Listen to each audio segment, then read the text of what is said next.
Swiss chard is one of my favorite leafy greens to grow, and every year I grow a ton of it. So I need ways to preserve it so that we can enjoy it all year long. And today I'm going to show you how to blanch and freeze Swiss chard, and this will work for any leafy green.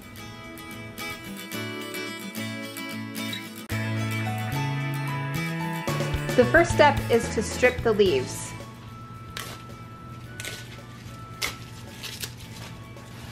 I like to do it with my hand. You can use a knife if you prefer. I feel like it's faster to just do it manually like this. The main goal is to remove most of this stalk.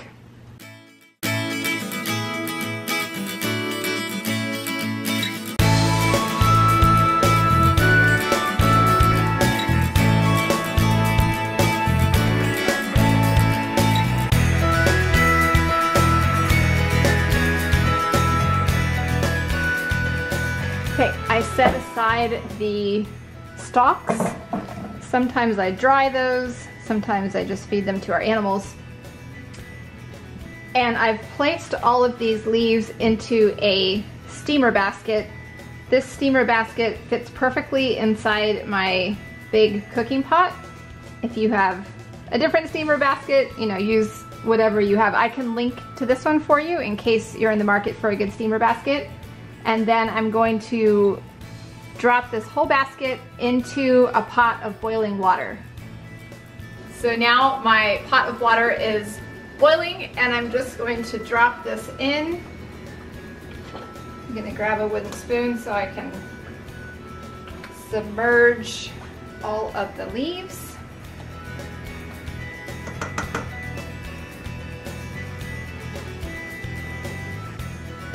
With leafy greens, you really only need to boil them for a couple of minutes. You don't want to overdo it.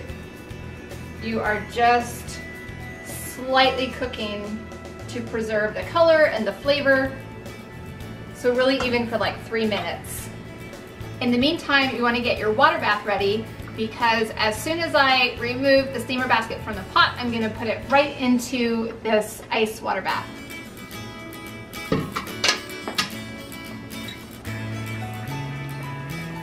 It's been a couple of minutes. I'm going to turn off the heat, lift out the basket, let it drip some of that water back into the pot.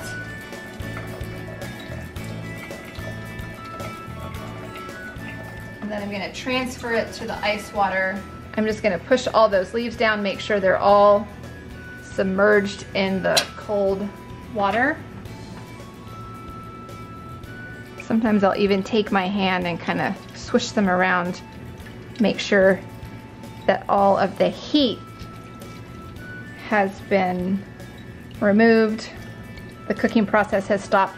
Then you want to leave them here for about the same amount of time that you boiled them. Make sure they're good and cold before you take them out. Okay, it's time to take them out of the ice bath. So I let them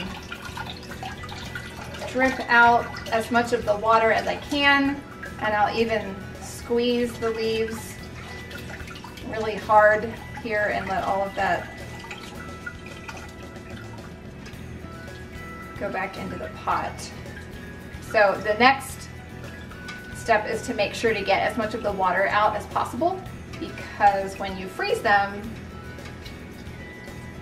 any water in the leaves is going to turn to ice, and it's going to reduce the quality of the frozen leaves. So now I'm sitting them on a towel. I'm going to let them drain a little bit more, and I'm going to continue the squeezing process. I'm going to even dump the leaves into this old towel. I like to use an old dark towel so that I don't stain any of my nice kitchen towels.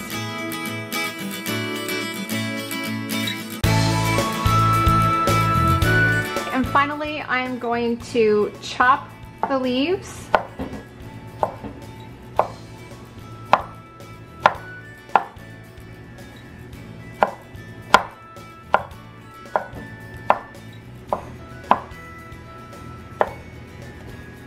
And I chop them so that I don't wind up with huge chard leaves in my soup later. And then I like to use these silicone baking cups because it gives me a lot of options for fitting them into my freezer. I have tried freezing them in metal muffin tins before, and it's really hard for me to get them out after they're frozen.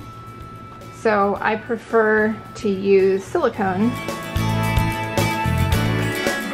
And that's it. I just kind of push them down in there, squeeze them together, and then I will put them in the freezer.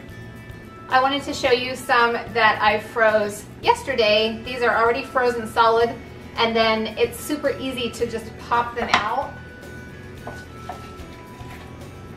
And I've got a little chard puck, and then I transfer all of these little pucks into a freezer bag and store them that way. And then all year long when I'm making soup or whatever else I want to use leafy greens for, then I just pull out however many pucks I need and toss them in my soup, and it's super easy. So I love this method of preserving fresh leafy greens like chard, kale, spinach for use all year long.